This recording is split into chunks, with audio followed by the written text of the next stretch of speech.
So today we're going to be changing the spark plugs here in the Fiesta ST. So if you come over here, these are the new spark plugs that we're doing, going with NGK. They make really good stuff, especially if you're doing aftermarket. They make really good plugs for getting extra power and everything. So these I just have on a stock gap for this car. Recommended between 0.28 and 0.32, so I'm at the 0.32, which is what these ones should be at already. Normally it's recommended to change your spark plugs around 100,000 miles, sometimes less depending on your car and depending on what you're doing. I know some people who will change them every 20 to 30,000 miles if they're serious racing a lot and expect that they're burning them up. So today we're going to kind of show you, I've got 90,000 miles on this car, and I kind of show you what the spark plugs look like after, what the new ones are going to look like.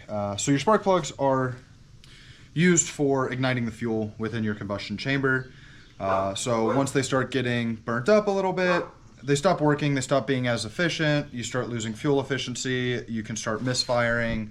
I've not really had too many issues out of them yet, but we're getting at that point, and I plan on racing this car a lot more, so I'm just kind of trying to get a little bit of a tune-up going on. So with this specific car, so these are my coils, and I have what's called a coil over plug setup. So my ignition coil is on top of my spark plug, so I'm just going to remove these and the spark plugs are going to be right under it.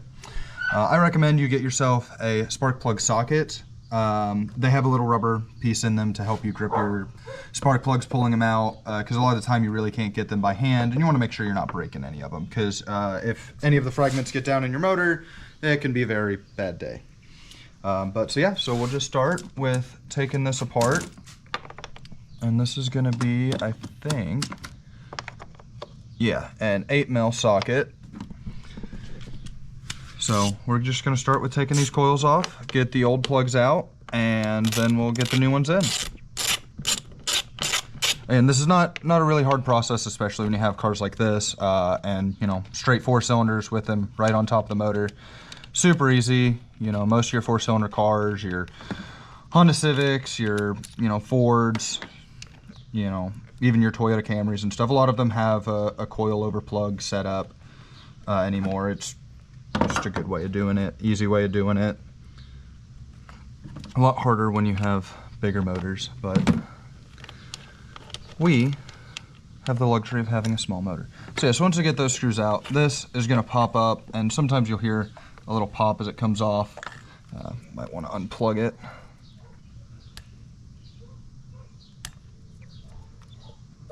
Oh, come on.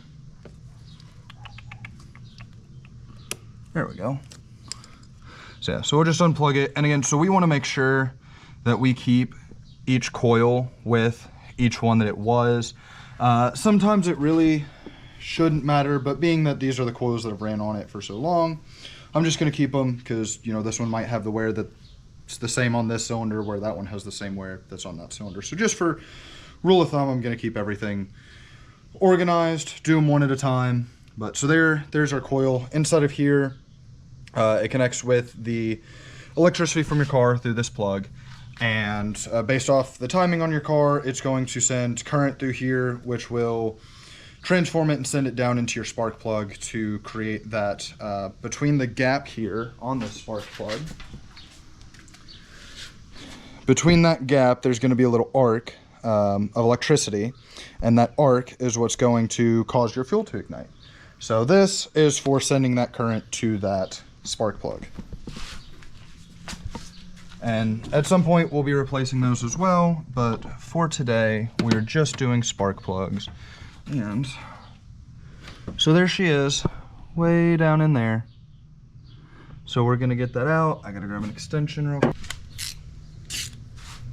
All right, and so again, you wanna be very, very careful with doing these, but you'll get it down in there, and you'll make sure that you get on it, and we're just gonna very lightly try and thread them out without them breaking.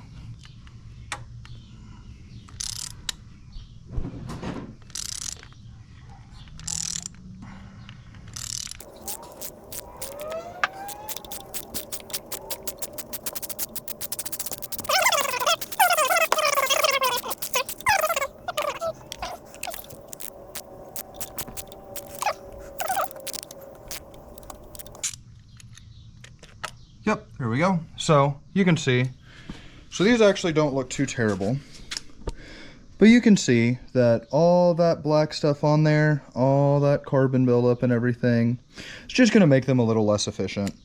Again, these aren't in too terrible a shape, at least this one. This is from cylinder 1.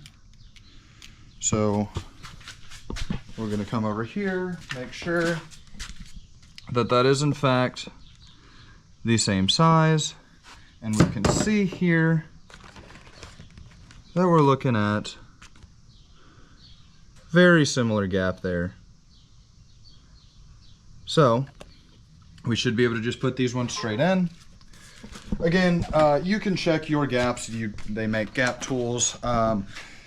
NGK, they're all pre-gapped, and they're usually really good about having them gapped. So we're just going to trust them and do it that way. And again, if you have any issues out of it, then you can go back and try to get them gapped correctly, but it's a very hard process and you can break them. So, but as you're going in, you want to make sure you get started. You want to be nice and easy. Make sure you're not cross-threading it. And so I am definitely in, and it went in easy, so we should be good.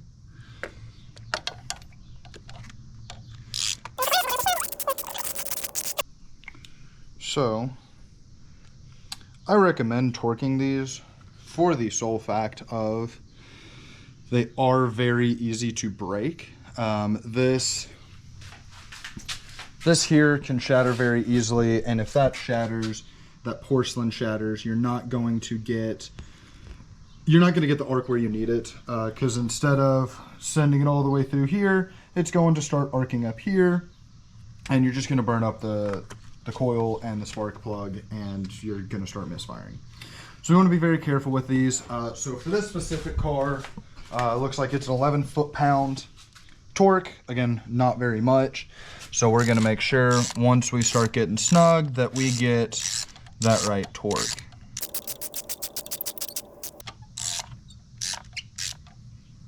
Okay, so right there we're getting pretty snug, so let's go get the torque wrench. All right, got our torque wrench constructed in this now. Go to 11 foot-pounds. 10, right?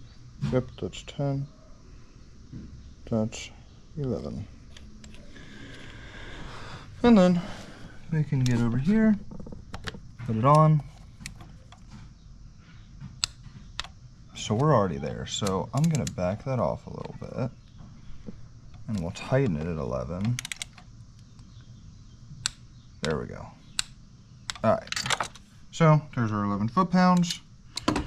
Now we can put our coil back on and make sure,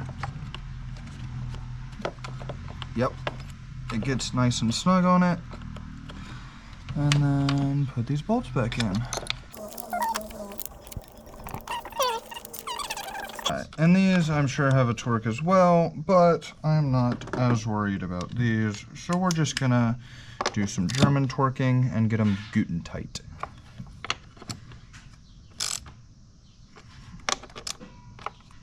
All right, those are snugged up.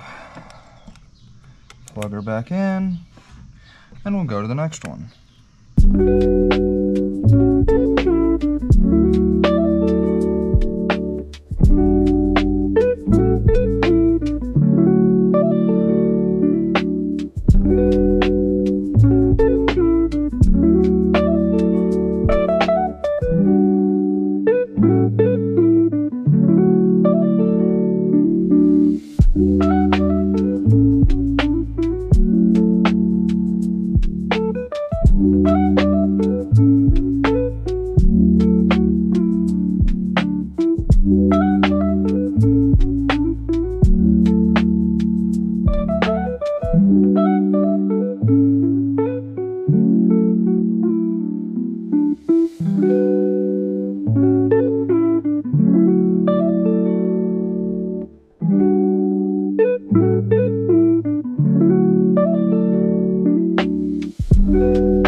So anyways, so as you can see here too, I did wind up leaving one of these unhooked from previous. If your car is not as neatly organized as this one still is for now, you gotta watch. So these do matter. Your plugs 100% matter.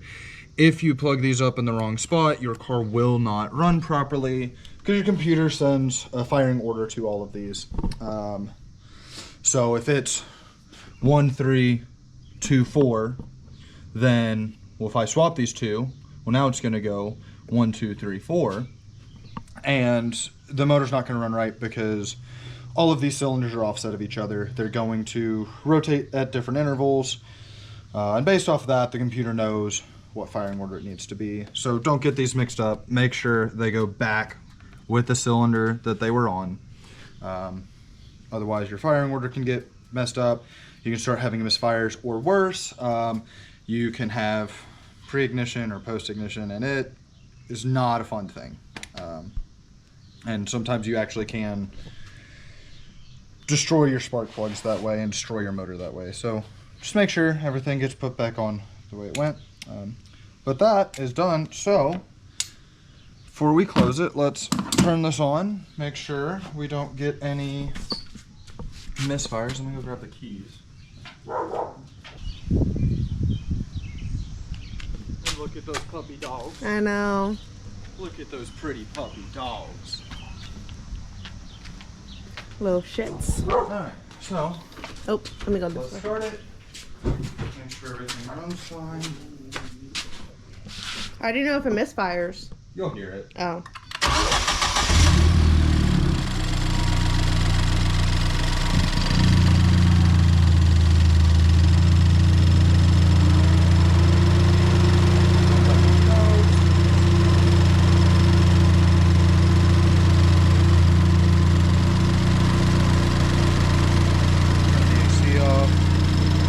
Yep. She is sounding good. So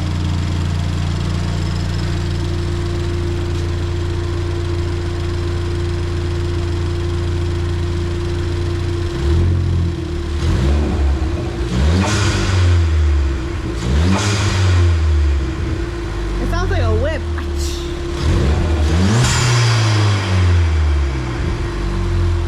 now let's take it for a test drive. Make sure, you know, we'll want to take it for a test drive. Make sure that under load, as it's driving, it doesn't develop one. Because sometimes sitting at idle will sound fine, but if we start getting under load and the spark plug's not at a proper gap or whatever, it can start misfiring as it gets load because it can't keep up. Because as you accelerate, you get more fuel dumped in there. That's more the spark plug has to work to ignite it. So we just want to make sure that everything stays fine under load while driving. And again, good rule of thumb, if you do something to your car, go test drive. Go make sure everything is back together properly. Go make sure you can make it down the road, because the worst thing that can happen to you is you think, oh, I did it right, nothing bad's gonna happen. And then you make it about 20 feet, you know, from work, and you're broken down, and now you're late for work, and now you can't get back home. So she already sounds good. Nothing sounds out of place, but again, we're gonna go for a little drive and make sure. Bam, bam.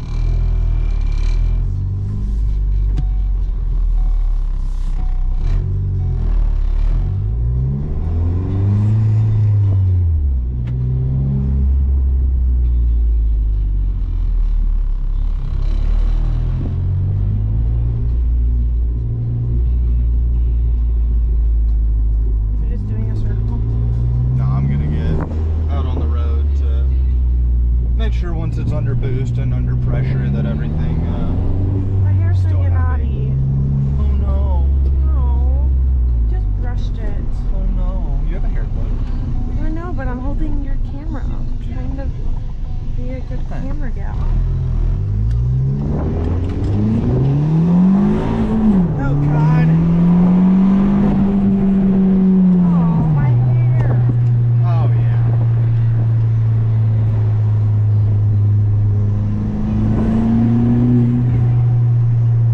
Sounded great, acting great. Zero issues. So, it's just a little drive just to make sure. And now, we're gonna go back.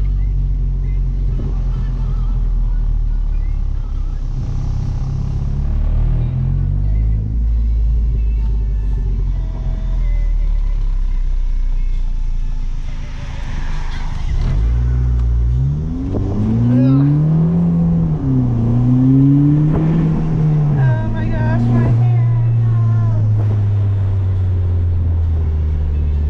Oh man.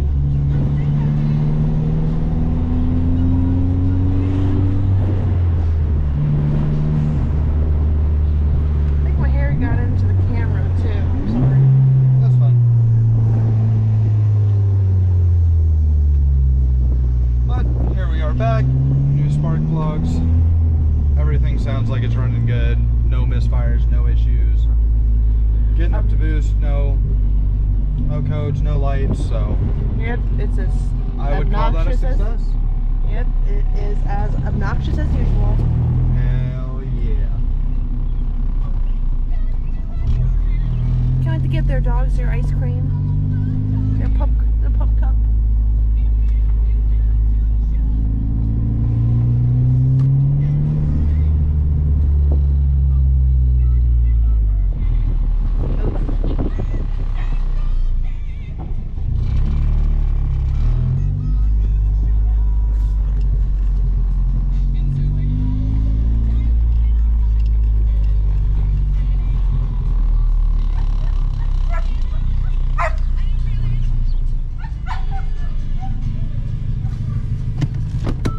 Alright. I call that a success. But so there it is. That is how you change your spark plugs. Again, fairly simple on a 4-cylinder like this. Super easy thing to do. Not many tools needed. I mean, realistically, that's everything we need right here. So I'll probably put this in the description too, but you can see spark plug socket. So they make different sizes of them for different spark plugs. This just happens to be a 5/8, which fits the spark plugs here on the STs. Obviously you need your spark plugs. Really good to have a torque wrench. You know, I like torquing things that are important like that, not to break them. And then just a ratchet. You don't need the swivel ones, but I like them. And of course, I use Craftsman tools for the most part. Just brand I've liked. You know, they've always made good stuff, and their warranties are pretty good to take care of. So, if I break anything, I get a new one. It's really nice. So, yeah, that's really all you should need to change your spark plugs. So super easy. Anybody can do it. But there we are. Thank y'all.